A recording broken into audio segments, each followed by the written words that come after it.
Kita awali redaksi pagi dari informasi terkait Polda Jawa Timur yang pada Senin siang mengonfirmasi jika mendapatkan perlawanan saat berupaya menangkap MSAT, putra seorang tokoh agama di Ploso Jombang yang menjadi tersangka pencabulan terhadap santrinya. Ya, tersangka MSAT kabur usai aksi pengejaran yang dihalang-halangi oleh sebuah mobil.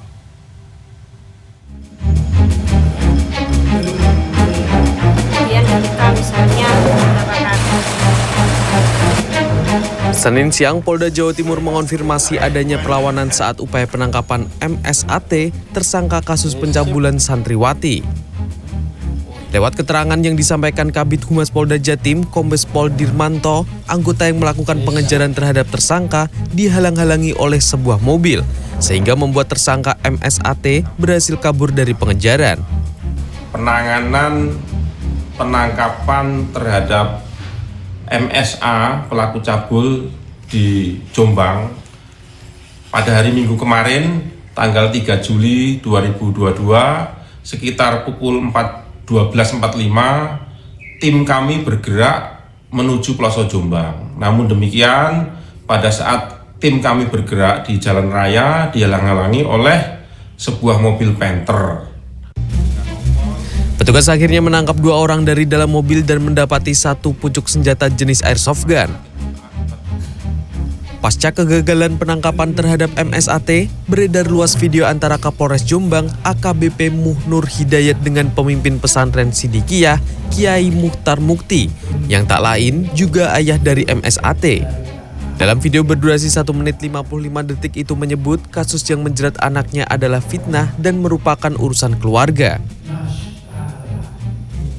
Pihak kepolisian belum memberikan keterangan terkait video yang telah beredar luas ini. Sementara itu, Ana Abdillah, Direktur WCC Jombang, yang selama ini melakukan pendampingan terhadap korban pencabulan dari MSAT, mengaku kecewa dengan kinerja kepolisian yang kembali gagal menangkap tersangka. Lalu itu merupakan bukan kali pertama, sudah pasti gitu ya.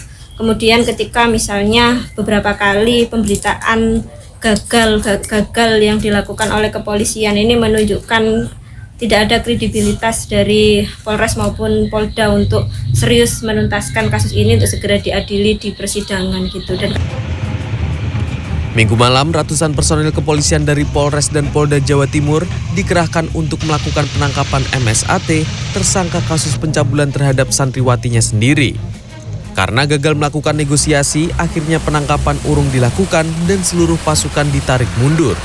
Kasus pencabulan yang melibatkan tersangka ini sudah berjalan sejak 2018 dan tak kunjung selesai.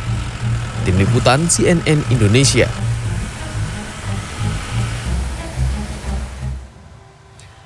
Sejumlah ruko dan motor di kawasan Babarsari, Sleman, Yogyakarta pada Senin siang dibakar oleh massa. Ya, kejadian ini diduga terjadi akibat konflik 2 kelompok massa yang terjadi 2 hari sebelumnya di sebuah kafe. Ruko ini terbakar akibat konflik 2 kelompok di kawasan Babarsari, Sleman, daerah istimewa Yogyakarta. Selain ruko, sejumlah sepeda motor juga dibakar massa. Kejadian ini berlangsung usai salah satu kelompok massa mendatangi Polda daerah istimewa Yogyakarta untuk meminta penjelasan kepolisian. Menurut Kapolres Sleman AKBP Ahmad Rifai, insiden ini adalah buntut keributan yang terjadi sebelumnya di sebuah kafe 2 hari lalu.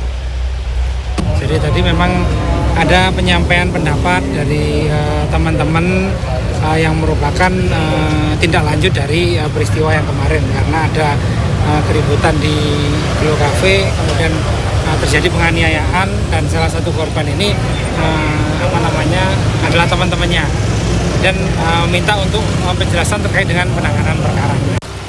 Kapolres menambahkan ada 3 orang yang menjadi korban dalam kejadian itu yang mengalami luka benda tajam dan tumpul.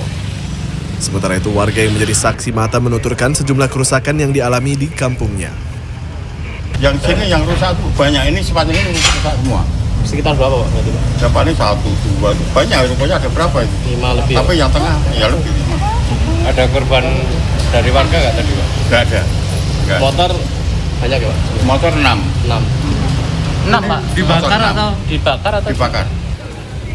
Polisi meminta massa untuk menghormati proses hukum yang sedang dilakukan. Hendrawan Setiawan, Wahyu Juniawan, Sleman, daerah istimewa Yogyakarta.